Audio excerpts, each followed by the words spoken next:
الله وبركاته.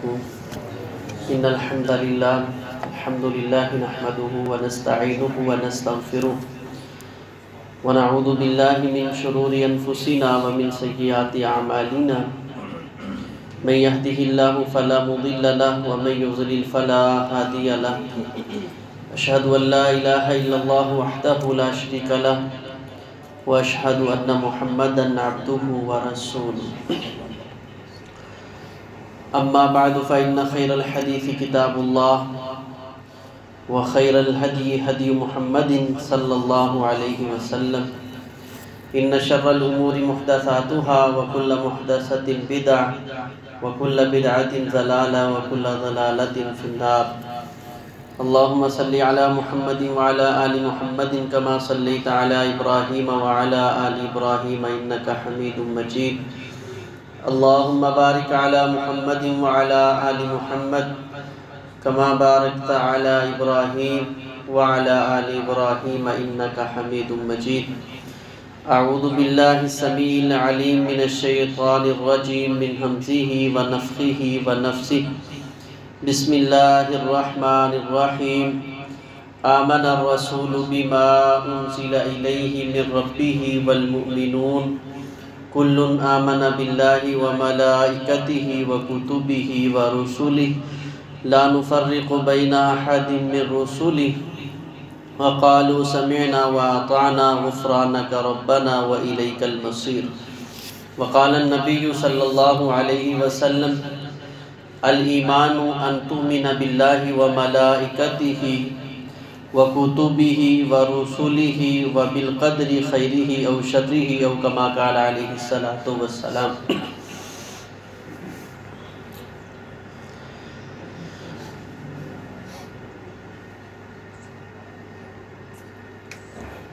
اللہ کی ذات کے ساتھ ایمان اور اس کے تقاضے اور ایمان کے درجات میں سے پہلا درجہ الایمان باللہ، اس کا ذکر ہم نے گزشتہ خطبات میں کیا ہے.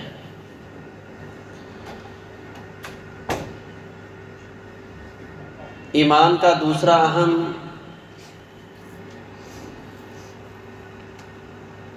اور مضبوط درجہ یہ ہے کہ اللہ تبارک و تعالیٰ کی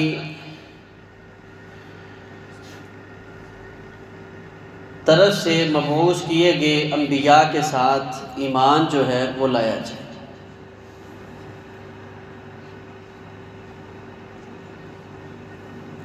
کہ یہ سارے کے سارے اللہ کے سچے انبیاء جن کو اللہ تبارک و تعالیٰ نے اپنے رسول اور پیغمبر بنا کے دنیا کی رہنمائی کے لیے بھیجا ہے،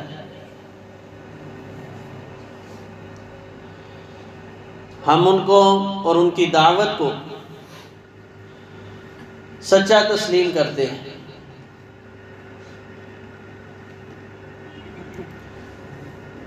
اور جو خبریں ہمیں رسول اللہ صلی اللہ علیہ وسلم نے انبیاء اور رسول کے بارے میں دی ہیں،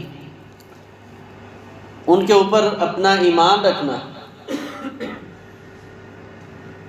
یہ ہمارے ایمان کا حصہ اور ایمان کا اہم ترین درجہ ہے.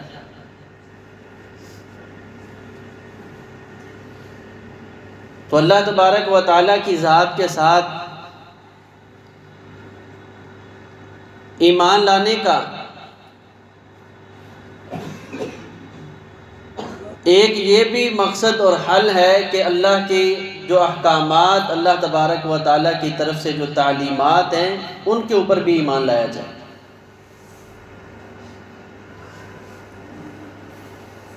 تو ہم سارے انبیاء کو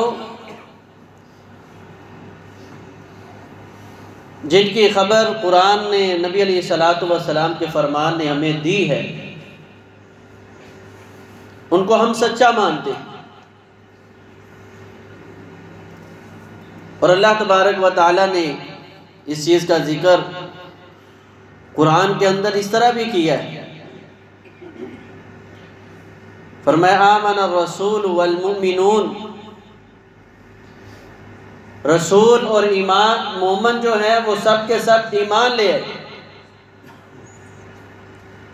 آمن الرسول بما انزل الیہ من ربہ والمؤمنون کل آمن باللہ وملائکتہ وکتبہ ورسلہ. یہ اللہ کی طرف سے نازل شدہ ساری کتابوں کے ساتھ ایمان رکھتے ہیں، اور جن شخصیات اور ذاتوں پہ یہ کتابیں نازل ہوئی ہیں، اللہ کے جو رسول ہیں، سب پہ ایمان لے کے آتے ہیں. لا نفرق بین احد من رسلہ، کسی ایک رسول کے درمیان ہم تصدیق کرنے میں فرق نہیں کرتے. جس طرح یہودیوں نے موسیٰ علیہ السلام کی تو تصدیق کی، لیکن حضرت سلیمان علیہ السلام کو جادوگر کہہ دیا، حضرت عیسیٰ علیہ السلام کو ولد الزنا کہہ دیا. ہم نے یہ کام نہیں کیا. اسی طرح عیسائیوں نے موسیٰ علیہ السلام کی تصدیق کی، عیسیٰ علیہ السلام کی تصدیق کی، لیکن انہوں نے ہزاروں انبیاء کا انکار کر دیا. وہ کہنے لگے اس دنیا میں مبعوث چند ایک انبیاء اور رسول ہیں جو سچے نبی ہیں، باقی سارے نعوذ باللہ جھوٹے نبی ہیں جن کی اسلام نے، نبی علیہ السلام نے خبر دی. اور وہ ایک اعتراض بھی عوام الناس میں عام ڈھونستے ہیں، کیونکہ شعب الایمان میں امام بہقی رحمہ اللہ نے روایت نقل کی ہے کہ رسول اللہ صلی اللہ علیہ وسلم نے فرمایا ہم تصدیق کرنے میں کسی نبی کے بارے میں فرق نہیں رکھتے. تو صحابہ نے سوال کیا اے اللہ کے رسول بتائیں نبی پھر کل کتنے ہیں؟ تو نبی علیہ السلام نے فرمایا 1,24,000 کے قریب اللہ تبارک و تعالیٰ نے اس دنیا میں انبیاء کو مبعوث کیا ہے. اور ایک وقت میں اللہ تبارک و تعالیٰ نے 10 کے قریب انبیاء کو مبعوث کیا ہے. جس طرح حضرت موسیٰ علیہ السلام کے دور میں ان کے بھائی ہارون علیہ السلام بھی موجود تھے، اور دیگر ان کے حمایت کے اندر اللہ تبارک و تعالیٰ نے کئی ایک انبیاء کو مبعوث کیا ہوا تھا. اسی طرح حبیب نجار کے پاس اللہ تبارک و تعالیٰ نے ایک وقت میں 2 رسولوں کو بھیجا، پھر تیسرے رسول کو ان کے پاس بھیجا. تو 10 رسول اللہ تبارک و تعالیٰ نے ایک ایک قوم کی طرف بھیجے. تو فرمایا ان میں سے پھر یہ جو انبیاء ہیں اللہ تبارک و تعالیٰ نے کچھ انبیاء کو صاحب شریعت بنایا ہے، اور ان کو اصطلاح کے اندر رسول کہا جاتا ہے. نبی اور رسول میں صرف یہی ایک فرق ہے، وہی دونوں کی طرف سے اللہ کی طرف سے سچی آتی ہے، لیکن جو رسول ہوتا ہے وہ صاحب شریعت ہوتا ہے، اور جو نبی ہوتے ہیں وہ سابقہ شریعتوں کو نافذ کرنے کے لیے آتے ہیں.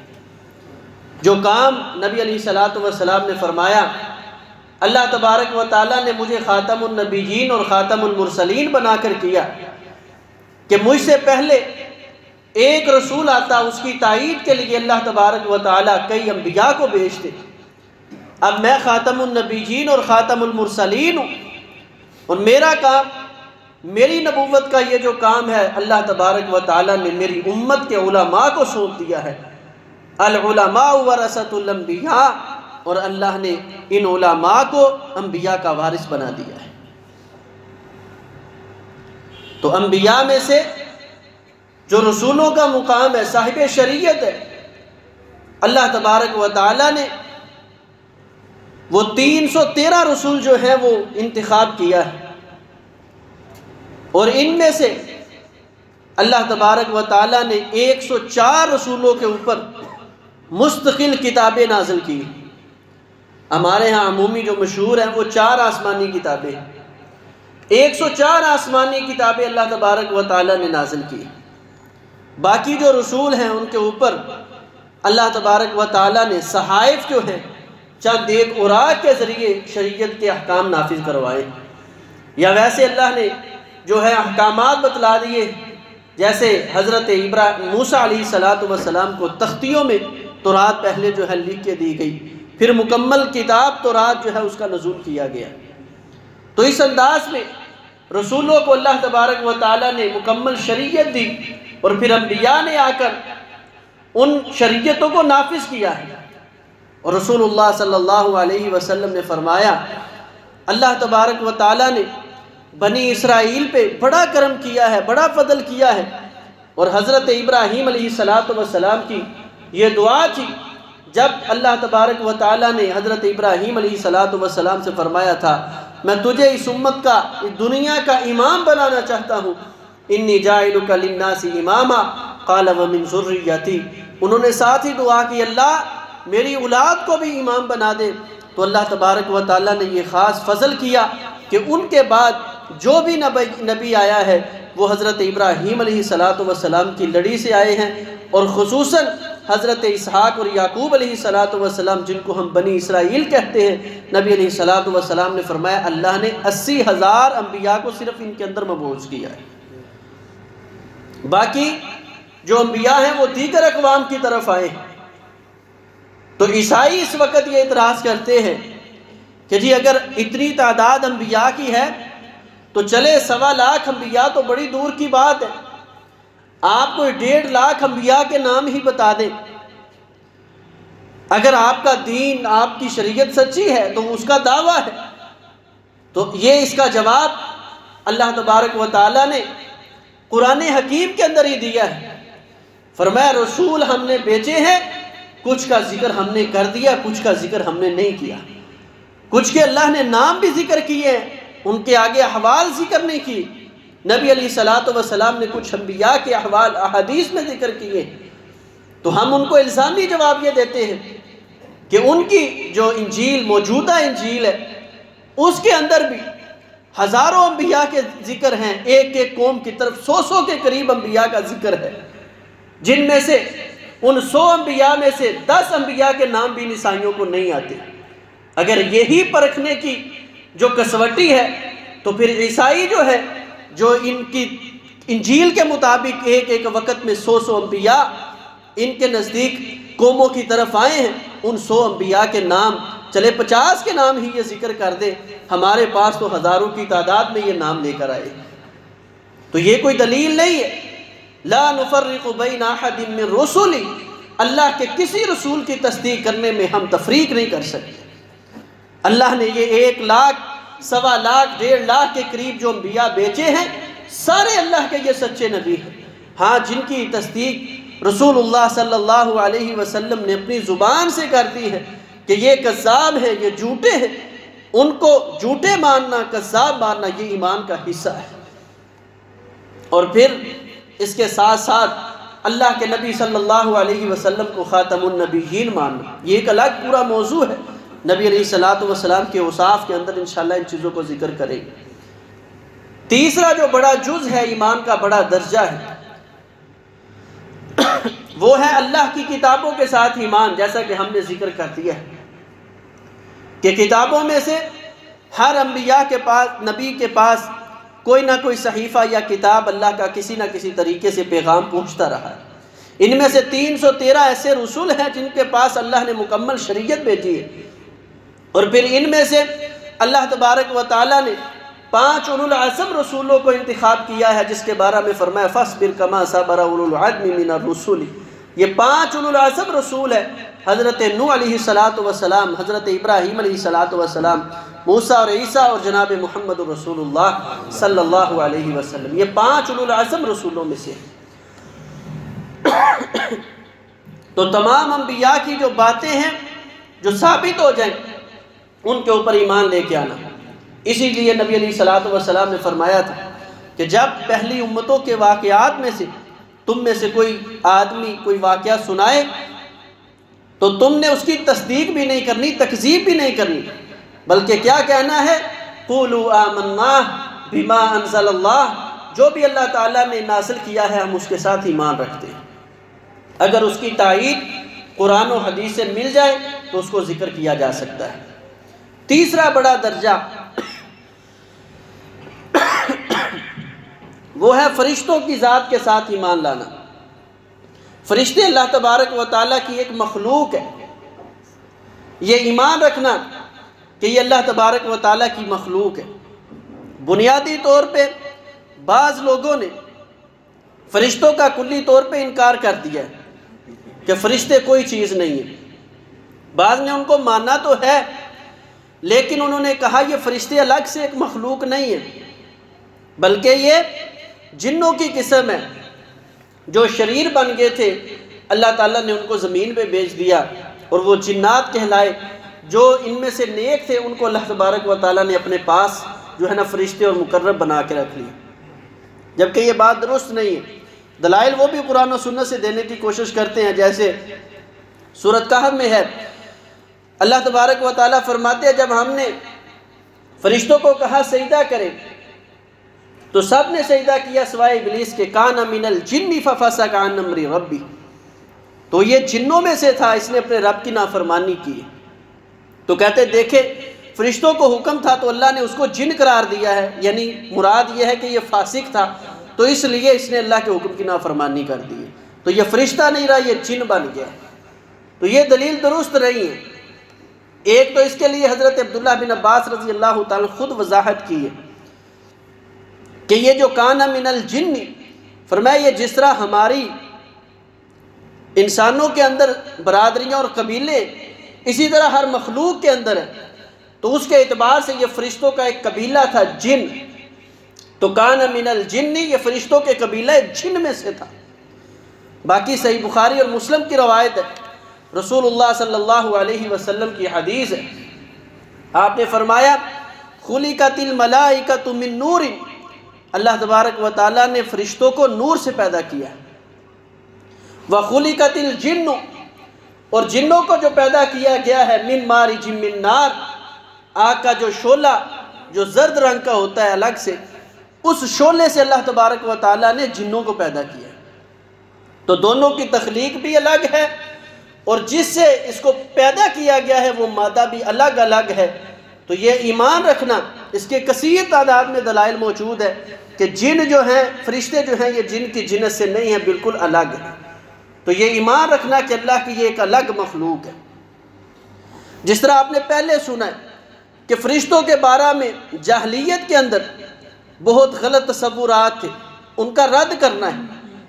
ان کا مشرکین مکہ کا یہ نظریہ تھا کہ نعوذ باللہ یہ اللہ کی بیٹیاں ہیں، فرشتوں کو وہ اللہ کی بیٹیاں قرار دیتے تھے۔ بعض جو ہیں اپنی طرف سے ان کو کچھ کام سونپ دیتے تھے، تو فرشتوں کو اللہ کی مخلوق سمجھنا، لم یلد ولم یولد، اللہ تعالیٰ کا ان کے ساتھ کوئی نسبی کوئی اس طرح کا رشتہ نہیں ہے، خالق اور مخلوق کا صرف ایک تعلق ہے، اس کے اوپر ایمان رکھنا۔ پھر ان فرشتوں کے اندر اللہ تبارک و تعالیٰ نے کئی ایک انداز میں فرشتے پیدا کیے ہوئے ہیں۔ نبی علیہ السلام نے فرمایا میں نے جب آسمان کی سیر کی تو میں نے ساتوں آسمانوں میں یہ 4 انگلیوں کے برابر جگہ نہیں پائی کہ جس جگہ اللہ کا کوئی فرشتہ سجدہ کیے ہوئے نہیں ہے۔ بعض مقامات پہ میں نے دیکھا کہ کچھ ایسے مجسمے ہیں وہ بالکل کھڑے ہوئے ہیں، تو نبی علیہ السلام نے فرمایا میں نے سوال کیا یہ کون ہے؟ تو فرمایا یہ وہ فرشتے ہیں کہ اللہ نے جب سے ان کو پیدا کیا ہے یہ تب سے قیام کی حالت میں ہیں، جب قیامت قائم ہوگی تو یہ انسان کے سامنے بطور دلیل اور حجت پیش کیے جائیں گے، اور یہ اللہ کے سامنے پیش ہو کے کہیں گے اللہ کیا ہم نے تیری عبادت کا حق ادا کر دیا ہے؟ تو ابھی بھی انہوں نے اللہ کی عبادت کا حق ادا نہیں کیا ہوگا۔ کچھ کو دیکھا وہ رکوع کی حالت میں، پھر سوال کیا تو پھر بتایا گیا کہ یہ جب سے پیدا ہوئے رکوع کی حالت میں ہیں، قیامت تک یہ اسی حالت میں رہیں گے، ان کو اس حالت سے افاقہ تب ہوگا جب قیامت قائم ہوگی۔ تو یہ انسانوں کے سامنے بطور دلیل اور حجت پیش کیے جائیں گے کہ یہ بھی اللہ کی مخلوق ہے جنہوں نے ساری زندگی ایک حالت میں اپنے رب کو راضی کرنے کی کوشش کی۔ اسی طرح اللہ تبارک و تعالیٰ نے ان کا یہ وصف بیان کیا ہے، فرمایا لا یعصون اللہ ما امرہم، یہ اللہ کے حکم کی نافرمانی نہیں کرتے، انتہائی فرما بردار ہے۔ ان میں سے 4 کے بارے میں رسول اللہ صلی اللہ علیہ وسلم نے وضاحت کی ہے کہ اللہ تبارک و تعالیٰ نے 4 فرشتوں کو اوامر دنیا کے اندر جو ہے نا شامل کیا ہوا ہے۔ حضرت جبرائیل علیہ السلام کو اللہ تبارک و تعالیٰ نے ہواؤں پہ اور اسی طرح انبیاء کے پاس پیغام لانے کے لیے جو ہے نا مقرر کیا ہوا ہے۔ اسی طرح اللہ تبارک و تعالیٰ نے حضرت اسرافیل علیہ السلام کو جو ہے کرنا سور پہ پھونکنے کے لیے پیدا کیا ہوا ہے، اور اللہ تبارک و تعالیٰ نے نبی علیہ السلام نے فرمایا جب ان کو پیدا کیا اور یہ سینگ نما کرنا جو ہے سور جو ہے ان کے منہ کے اندر ہے، اور ہر وقت یہ آنکھ لگائے ہوئے ہے، کان لگائے ہوئے ہے، کب میرے رب کا حکم ہو تو میں قیامت کا جو ہے نا اعلان کر دوں۔ اسی حالت میں فرمایا میں نے اس کو دیکھا ہے، اور قیامت تک اسرافیل اسی حالت میں رہے گے۔ اور پھر میکائیل علیہ السلام ان کو اللہ تبارک و تعالیٰ نے جب سے پیدا کیا ہے ان کی ذمہ داری بارشوں کے اوپر، پہاڑوں کے اوپر، ان کا اللہ تبارک و تعالیٰ نے ان کو نگران بنایا ہوا ہے۔ چوتھے فرشتے ملک الموت ہے جن کا نام مشہور عزرائیل ہے۔ شریعت کے اندر یہ کہیں نام ثابت نہیں، بلکہ یہ ابلیس کے اگر ناموں میں سے آپ جائیں تو عزازیل اور عزرائیل اور حارث نام جو ہیں یہ ابلیس کے پہلے ناموں میں سے تھے۔ تو پتہ نہیں یہ ہمارے ہاں کہاں سے مشہور ہو گیا ہے کہ عزرائیل موت نکالنے کے لیے آتا ہے۔ کوئی فرشتہ ایسا نہیں ہے جس کا نام عزرائیل ہو جس کو موت کے لیے مقرر کیا گیا۔ اللہ تبارک و تعالیٰ نے قرآن کے اندر بھی جس جگہ کہا ہے کل یتوفاکم ملک الموت، اس فرشتے کا نام ملک الموت ہے، اور احادیث میں بھی جس جگہ جان نکالنے والے فرشتے کا ذکر ہوا ہے اس کا نام ملک الموت ہے۔ تو عزرائیل نامی کوئی فرشتہ میرے ناقص علم کے مطابق ایسا نہیں ہے جس کو اللہ نے اس کام کے لیے مقرر کیا ہو۔ تو بہرحال یہ چوتھے فرشتے ملک الموت ہیں جن کو اللہ تبارک و تعالیٰ نے اس کام کے لیے کہ وہ لوگوں کی روحوں کو قبض کرتے ہیں اللہ کے حکم سے جس طرح اللہ چاہتے ہیں۔ دوسرا وصف اللہ تبارک و تعالیٰ نے ان کا یہ بیان کیا وَيَفْعَلُونَ مَا يُؤْمَرُونَ، یہ فرشتوں کے بارے میں ایمان ہونا چاہیے، یہ وہی عمل کرتے ہیں جو اللہ ان کو حکم دیتے ہیں۔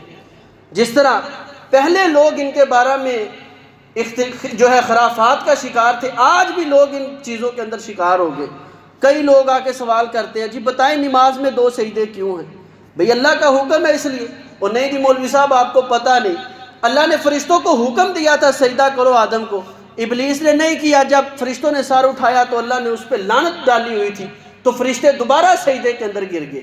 تو 2 سجدے اللہ کو اتنے پسند آئے، اللہ نے جو ہے نا 2 سجدے نماز کا حصہ بنا دی۔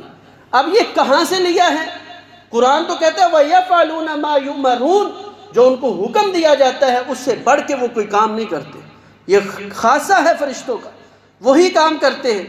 اسی طرح بڑا مشہور ہے، نبی علیہ السلام طائف سے واپس آئے، جو ہے میکائیل علیہ السلام آگے بتائیں، ابھی جو ہے ان کو پہاڑوں کے اندر جبرائیل اور میکائیل علیہ السلام آگے ابھی ان کو پہاڑوں کے اندر پیس دے، بارش برسا دے، زمین جو ہے الٹ دے۔ بھئی تمہیں اللہ نے بھیجا ہے یا خود آئے ہو؟ نہیں جی ہم خود آئے ہیں۔ یہ کیسے ہو سکتا ہے فرشتے خود آئیں؟ یہ سوال نبی علیہ السلام نے قطعاً نہیں کیا، بلکہ فرشتوں نے آ کے صحیح بخاری میں یہ کہا ہے کہ اللہ کے رسول صلی اللہ علیہ وسلم ہم آئے ہیں، آپ کا رب کہتا ہے جس طرح آپ راضی ہوتے ہیں کرے۔ میرے نبی کی شان یہ ہے کہ اللہ اجازت دے رہے ہیں جیسے کرے چاہتے ہیں کرے، تو اللہ کے نبی فرما رہے اللہم اہدی قومی فإنہم لا یعلمون۔ یہ نہیں فرشتے اللہ کی اجازت کے بغیر ہی آگے ہیں۔ اسی طرح ابراہیم علیہ السلام کے بارے میں مشہور کیا جاتا ہے، جب چیخا میں ڈالنے لگے تو بارش حضرت جبرائیل علیہ السلام آگے، میکائیل علیہ السلام آگے بتایا جی ابھی بارش برسا دی جائے۔ اب یہ واقعات بالکل صحیح ہے، لیکن یہ فرشتوں کے اوپر الزام صحیح نہیں ہے۔ بتائیں جی یہ خود آئے ہیں کہ اللہ نے بھیجا ہے؟ تو انہوں نے کہا نہیں ہم خود آئے ہیں، بارش برسا سکتے۔ کیسے خود بارش برسا سکتے ہیں جب تک اللہ کی اجازت اور حکم نہ ہو؟ وَيَفْعَلُونَ مَا يُؤْمَرُونَ، حضرت ابراہیم علیہ السلام نے فرمایا تھا حسبی اللہ، اس کا یہ مطلب نہیں ہے اللہ نے بطور آزمائش اپنے نبیوں کی یہ فرشتوں کو بھیجا ہے اور اللہ کی اجازت کے ساتھ آئے ہیں، ہم اپنی طرف سے یہ اختراع کر کے ان فرشتوں کے اوپر یہ الزام نہیں لگا سکتے۔ تو یہ ایمان رکھنا، یہ وہی کام کرتے ہیں جو اللہ نے ان کو حکم دیا ہے، اللہ کی نافرمانی نہیں کرتے، اللہ کی ایک مخلوق ہے، اللہ تبارک و تعالیٰ نے ان کو نور سے پیدا کیا ہے، اور ان کی کیفیت اور حالت اور ان کو پیدا کرنے کا مقصد اللہ کی تسبیح، ان کا کھانا بھی اللہ کی تسبیح ہے، ان کا پینا بھی اللہ کی تسبیح ہے، زندگی ساری ان کی گزران ساری زندگی یہ اللہ کی تسبیحات کرتے ہیں۔ یہ ایمان رکھنا یہ ایمان کا درجہ ہے۔ بنیادی یہ 4 درجے ہم نے جو ایک پچھلے جمعے میں ذکر کیا، الایمان باللہ، اللہ کی ذات کے ساتھ ایمان، دوسرا درجہ اللہ کے رسولوں کے ساتھ ایمان، تیسرا ایمان کا درجہ اللہ کی منزل شدہ کتابوں کے ساتھ ایمان، اور چوتھا ایمان کا درجہ یہ ہے کہ جو یہ پیغام لے کر آئے ہیں فرشتے اور دیگر اللہ نے جو جتنے بھی فرشتے پیدا کیے ہیں، یہ ایک الگ سے مخلوق ہے، اللہ تعالیٰ نے ان کو اپنی عبادت کے لیے پیدا کیا ہے اور یہ وہی کام کرتے ہیں جو اللہ ان کو حکم کرتے ہیں۔ تو اس بات پہ ایمان رکھنا یہ ایمان کا چوتھا اہم ترین درجہ ہے۔ اللہ تبارک و تعالی ہمیں قولاً فعلاً عملاً ان جو ہے درجات کو سمجھنے اور ان پہ عمل کرنے کی توفیق عطا فرمائے۔ اقول قولی ھذا استغفر اللہ لی ولکم ولسائر المسلمین۔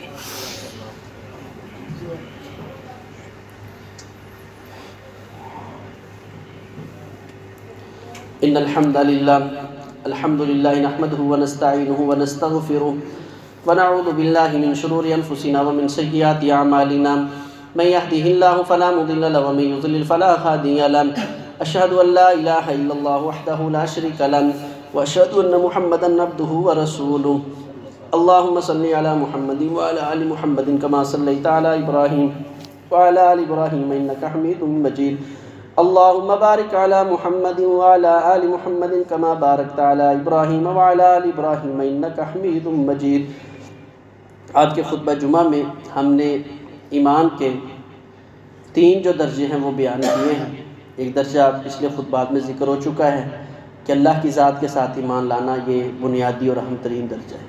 دوسرا درجہ ہے کہ اللہ کے رسولوں کے ساتھ ان کی جو تصدیق کہ اللہ نے 1.25 لاکھ کے قریب انبیاء کو اس دنیا میں مبعوث کیا ہے، حق اور سچ، کچھ ان میں انبیاء ہیں، 313 ان میں رسول ہیں، اور پھر ان کے اوپر جو منزل شدہ کتابیں اور صحائف اللہ کے پیغامات اور وحی ہے ان کے اوپر ایمان رکھنا، اور جو گزشتہ امتوں کے واقعات ملتے ہیں اور روایات ملتی ہیں ان کی تکذیب نہیں کرنی، ڈائریکٹ ان کی تصدیق بھی نہیں کرنی، اگر شریعت کے مطابق ان میں کچھ چیزیں ملتی ہیں تو ان پہ ایمان لانا یہ ہمارے ایمان کا اہم ترین حصہ ہے۔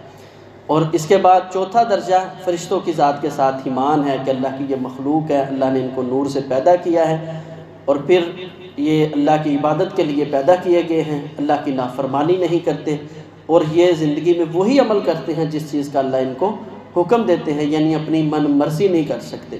اللہ تعالیٰ کے اس قدر مطیع اور فرما بردار یہ اللہ کی مخلوق ہے۔ یہ ایمان رکھنا یہ ایمان کا اہم ترین درجہ ہے۔ اللہ تبارک و تعالی ہمیں بھی صحیح معنوں میں ایمان لانے کی توفیق عطا فرمائے۔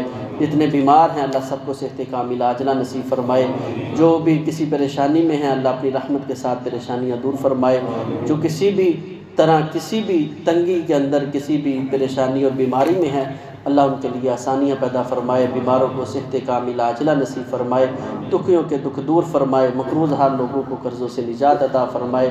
ربنا ظلمنا انفسنا وان لم تغفر لنا وترحمنا لنكونن من الخاسرين ربنا آتنا في الدنيا حسنة وفي الآخرة حسنة وقنا عذاب النار ربنا هب لنا من ازواجنا وذرياتنا قرة اعين واجعلنا للمتقين اماما اللهم ارحم على احوالنا ولا تنصر الى سوء اعمالنا اللهم لا تقتلنا بغضبك ولا تهلكنا بعذابك وعافنا قبل ذلك اللهم اغفر لحينا وميتنا وشاهدنا وغائبنا وصغيرنا وكبيرنا وذكرنا وانثانا اللهم من احييته منا فاحيه على الاسلام ومن توفيته منا فتوفه على الايمان اللهم لا تحرمنا اجورهم ولا تفتنا بعدهم ولا تذلنا بعدهم اللهم انا نسألك حبك وحب من يحبك وحب عمل يقربنا الى حبك سبحان ربك رب العزة عما يصفون وسلام على المرسلين والحمد لله رب العالمين۔